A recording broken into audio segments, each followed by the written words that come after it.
Como directora del Departamento Administrativo de la Función Pública de Colombia, que es el organismo responsable de la política de democratización de la administración pública, hoy me referiré a la implementación de la Carta Iberoamericana de Participación Ciudadana. Voy a abordarlo desde 4 aspectos. El primero, cuáles son los antecedentes en Colombia. El segundo, algunas experiencias exitosas de aplicación de la Carta Iberoamericana. El tercero, cuáles han sido o cuáles son mejor esos desafíos que tiene Colombia frente a la aplicación de la Carta. Y como cuarto, cuáles son esas posibilidades de compartir experiencias exitosas con algunos países de la región. Colombia tiene una larga trayectoria de participación ciudadana que se refuerza contundentemente con nuestra Constitución de 1991, en donde se expresa claramente la posibilidad de ejercer un control a la gestión pública. Y desde allí arranca esa tradición que se consolida con la expedición de la Ley 489 de 1998. Esta ley es muy importante y marca un hito en la historia de la administración pública colombiana porque es el estatuto de organización y funcionamiento de la administración pública y prevé en uno de sus capítulos más importantes todo el capítulo de democratización de la administración pública, pero además nos provee de instrumentos como las veedurías ciudadanas, el plan de formación de veedores, el control social. Es decir, esta ley 489 uno podría decir que es el gran instrumento que además de darnos las políticas, nos da las herramientas para propiciar la participación ciudadana en Colombia y el ejercicio del control social a la gestión pública.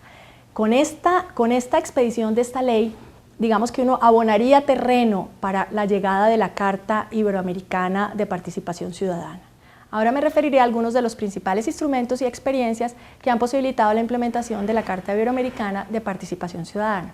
Voy a arrancar con el documento COMPES, que quiero explicar lo que es el COMPES. Es el Consejo Nacional de Política Económica y Social.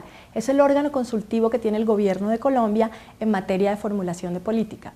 Este COMPES, en una sesión del año pasado y con ocasión de la expedición de la Carta Iberoamericana, lanza la política de ese control social y de esa rendición de cuentas del Gobierno Nacional hacia la ciudadanía. Y es un documento que contiene cronogramas, recursos, entidades responsables y además un comité interinstitucional que le va a hacer seguimiento. Yo diría que este documento COMPES es el primer gran esfuerzo de articulación para hacer posible esa política de rendición de cuentas a la ciudadanía. Ahora quiero contarles de otro instrumento que tenemos en la legislación colombiana y que hemos formado con entidades de las 3 ramas del poder público, que es la Red Interinstitucional de Veedurías Ciudadanas. Es una red que ha utilizado la capacitación como principal instrumento para llegar a los ciudadanos colombianos de todos los rincones de Colombia.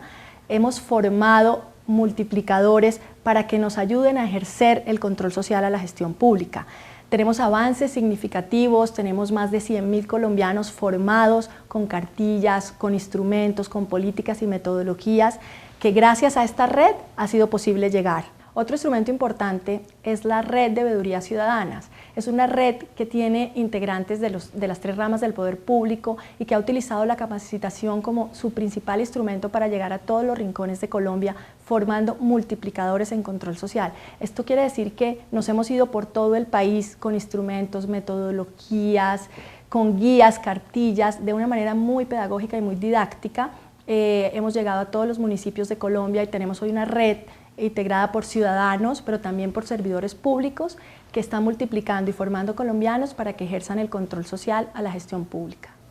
Otra experiencia que hoy está en curso es la rendición de cuentas de los derechos de los niños y adolescentes en Colombia. Es un trabajo interinstitucional que hemos contado con el apoyo de UNICEF, de la Procuraduría General de la Nación, del Departamento Administrativo de la Función Pública, pero también de los 32 gobernadores de Colombia. Estamos recorriendo el país de la mano de nuestros niños y adolescentes para que ellos conozcan sus derechos, pero también les estamos dando instrumentos para ejercerlos. Este es un proyecto que, como yo les decía, está en curso. Esperaremos al final del año cuál es el impacto que esperemos que sea muy positivo para el tema de la participación ciudadana en Colombia. Ahora quisiera hablarles de un tema que es bien interesante y que va de la mano de otra Carta Iberoamericana, que es el tema de gobierno en línea. La Carta Iberoamericana de Participación Ciudadana establece que los países tengamos mecanismos de gobierno electrónico. Colombia tiene avances significativos y de hecho también suscribió la Carta Iberoamericana de Gobierno Electrónico. Tenemos avances, tenemos 2.300 trámites en línea que son visibles a nuestros ciudadanos y estamos implementando cada vez más la fase transaccional para que puedan comunicarse con nosotros a través de esos mecanismos. Finalmente, dentro de estas experiencias de implementación de la Carta Iberoamericana, hay dos instrumentos implementados por el gobierno del presidente Santos, que son la urna de cristal y los acuerdos para la prosperidad. La urna de cristal es ese espacio en que los ciudadanos colombianos, a través de las redes sociales, del correo electrónico, pero también de la televisión, de la radio, del correo convencional, dirigen sus inquietudes, sus quejas, sus reclamos y sus sugerencias al gobierno nacional. El gobierno nacional las clasifica, las organiza y responde a los ciudadanos colombianos. Esto se empata, o mejor, hace coherencia con el otro instrumento del gobierno del presidente Santos, que son los acuerdos para la prosperidad. Es un diálogo con los colombianos cada fin de semana que se ha segmentado por temas específicos. Hay acuerdos para la prosperidad de salud, de educación, de mujer, de tierras, de infancia.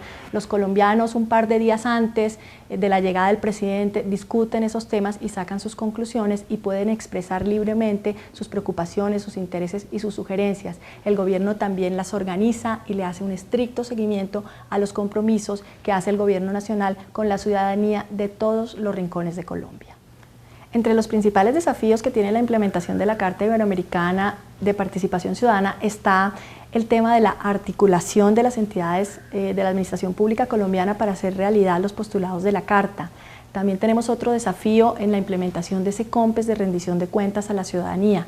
Necesitamos fortalecer las entidades públicas para que estén listas a ejercer esa rendición de cuentas, pero también necesitamos formar a los ciudadanos colombianos para que ejerzan su derecho a controlar la gestión pública. Yo creo que esos son los dos principales desafíos. Por un lado nuestras entidades y por otro lado nuestros ciudadanos. Yo creo que ese COMPES de rendición de cuentas va a apuntar a eso. Esperamos que este desafío al final de este año, que tendremos un nuevo plan de desarrollo en donde también tiene énfasis en participación ciudadana y transparencia, podamos llegar a un feliz término, por lo menos en este primer año de implementación de la Carta. Ya miraremos cómo se fortalecen los demás aspectos, sobre todo en el tema de los gobernantes locales, que es el tercer gran reto que tenemos, bajar esta política para que llegue a las alcaldías y departamentos de Colombia.